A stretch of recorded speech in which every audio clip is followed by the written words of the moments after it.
चिड़ियों की चहचहाट सुनिए, कितनी अच्छी है ना। चहचहाती ये गोरैया फसलों के लिए कितनी जरूरी है, इसे दो उदाहरण से समझिए।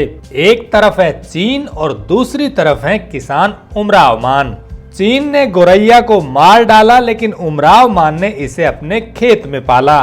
1958 में चीन के शासक माओ जेडांग ने हुक्म दिया कि सारी गोरैया को मार डालो, क्योंकि ये हमारा अनाज खा जाती हैं। बड़े स्तर पर गोरैया मारने के कारण चीन में इसका क्या परिणाम हुआ, ये जानने से पहले ये जान लेते हैं कि उमराव मान ने अपने खेतों में गोरैया क्यों पाली।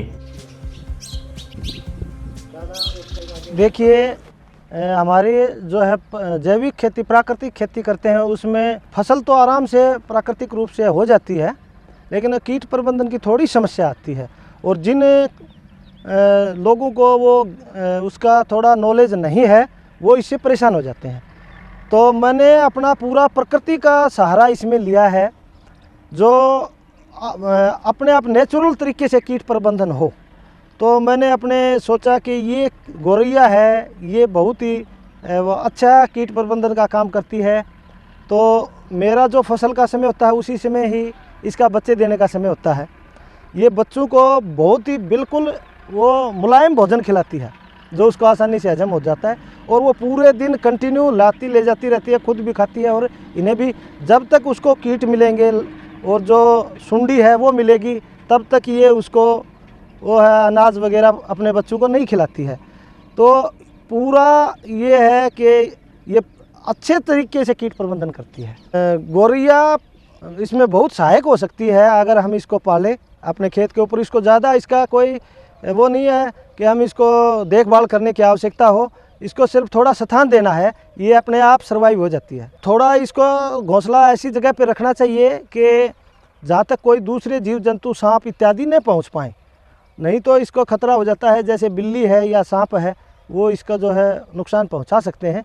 तो हमें ऐसी जगह का चयन करना चाहिए जहाँ पर सांप और बिल्ली न पहुँच पाए। बहुत सालों पहले चीन ने गोरैया मारने का पूरा ऑर्डर दे दिया देश में, हालांकि बहुत नुकसान हुआ। आप गोरैया को पाल रहे हैं, तो आपके पर खेत में क्या लाभ हुआ है इससे, मतलब कीटों का प्रबंधन करने में और क्या क्या, क्योंकि अनाज कहते हैं भाई गोरैया तो अनाज खा जाती है, आप कह रहे हैं कि गोरैया मैं पालता हूँ, आपने तो अपने घर पे घोंसले बनाने के लिए जगह दी है, तो क्या लाभ हुआ? नहीं, ऐसा कुछ नहीं है कि ये अनाज खाती है। जब तक इसको कीट मिलता है तब तक ये अनाज नहीं खाती है। अनाज ये तभी खाती है जब ये उसको कीट मिलना बंद हो जाता है। तो ये अपना जीवित रहने के लिए तो फिर कुछ न कुछ तो खाना पड़ेगा। इसके अलावा जो है एक इसका कितना खाती है, ये इतना छोटा जीव है, अनाज कितना नुकसान कर सकती है, बिल्कुल न के बराबर अनाज खाती है। हम अपना जो इसके लिए एक और कर सकते हैं, जो बचा खुचा रोटी वगैरह है वो इसको डाल सकते हैं, वो अपने हिसाब से उसको खाती रहेगी। एक रोटी डाल दी, 4-5 दिन तक चलेगी 8-10 गोरैया में। तो ये आपके खेत में जैसे आपने बताया कि भाई जो कीट होते हैं उनको चुग चुग कर ले जाती है और खाती है और अपने बच्चों को खिलाती है, और कंटिन्यू पूरे दिन उगते ही और शाम तक जारी रखती है। तो इतना काम करती है, इतनी मेहनत करती है।